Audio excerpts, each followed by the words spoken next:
নিরীহ গাজাবাসীর ত্রাণবাহী ট্রাকে আগুন দিয়ে যেন বর্বরতার সর্বোচ্চ শিখরে পৌঁছালো ইসরায়েল। দুর্ভিক্ষের দ্বারপ্রান্তে পৌঁছানো ফিলিস্তিনিদের খাবার পুড়িয়ে ধ্বংস করল তারা। মঙ্গলবার পশ্চিম তীরের হেব্রনের তারকুমিয়া চেকপয়েন্টের প্রথমে জাতিসংঘ থেকে আসা ত্রাণের ট্রাকগুলো আটক করে ইসরায়েলি বিক্ষোভকারীরা। এরপর রাস্তার উপর তা ফেলে ধ্বংস করেও ক্ষান্ত হয়নি বর্বররা। ট্রাকগুলোতে ধরিয়ে দেয় আগুন। এর পরপরই দমকল কর্মীদের বেশ কয়েক ঘন্টার চেষ্টায় আগুন নিয়ন্ত্রণে আসলেও পুড়ে ছাই দুর্ভিক্ষের দ্বারপ্রান্তে দাঁড়িয়ে থাকা নিরীহ গাজাবাসীর খাদ্য। এ অবস্থায় ত্রাণবাহী ট্রাকের চালকরা শঙ্কিত নিজেদের নিরাপত্তা নিয়ে। হঠাৎই চেক পয়েন্টে বসতি স্থাপনকারীরা ত্রাণবাহী ট্রাকগুলোতে হামলা চালায়। তারা ট্রাকের টায়ারে হামলা চালায়, অন্তত 15টি ট্রাকের খাবারও নষ্ট করে। এতে ক্ষান্ত হননি, কয়েকজন চালককেও মারধর করেছে।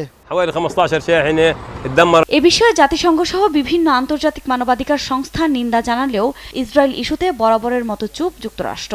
উল্টো রোববার অর্ধশতাধিক ত্রাণের ট্রাক উপত্যকাটিতে পৌঁছেছে বলে জানিয়েছেন মার্কিন পররাষ্ট্র দফতরের মুখপাত্র বেদান্ত প্যাটেল। তবে এ খাবার গাজাবাসীর জন্য যথেষ্ট নয় বলেও জানান তিনি। আমরা গাজাবাসীর জন্য সাহায্য পাঠিয়েছি, তবে তা পুরো অঞ্চলের মানুষের ক্ষুধা মেটানোর জন্য যথেষ্ট নয়। এর জন্য আমরা কাজ করে যাচ্ছি। খুব দ্রুতই আবারও ত্রাণ পাঠানো হবে। এ পরিস্থিতির মধ্যে উত্তরাঞ্চলীয় জাবালিয়া ও দক্ষিণাঞ্চলীয় রাফাতে ইসরায়েল বাহিনীর সঙ্গে হামাস যোদ্ধাদের তুমুল লড়াই চলছে, যার একটি ভিডিও ফুটেজ এরই মধ্যে প্রকাশ করেছে ফিলিস্তিনের স্বাধীনতাকামী সংগঠন হামাস। যুদ্ধক্ষেত্রের পরিস্থিতি জানা না গেলেও আইডিএফ এর দাবি, জাবালিয়ায় হামলায় হামাসের বহু সেনা নিহত হয়েছে। একই সঙ্গে তাদের বেশ কিছু টানেল নেটওয়ার্কও গুঁড়িয়ে দিয়েছে তারা। তবে বিভিন্ন আন্তর্জাতিক গণমাধ্যমের বরাতে জানা যায়, উপত্যকাটির উত্তরাঞ্চলে নতুন করে দুই পক্ষের উত্তেজনা চরমে পৌঁছেছে, যদিও এর আগে অঞ্চলটিতে হামাসকে পরাজয়ের দাবি করেছিল ইসরায়েল। এদিকে উত্তর ও দক্ষিণাঞ্চলের দুই গ্রুপের সংঘাতে আতঙ্কিত স্থানীয় ফিলিস্তিনিরা।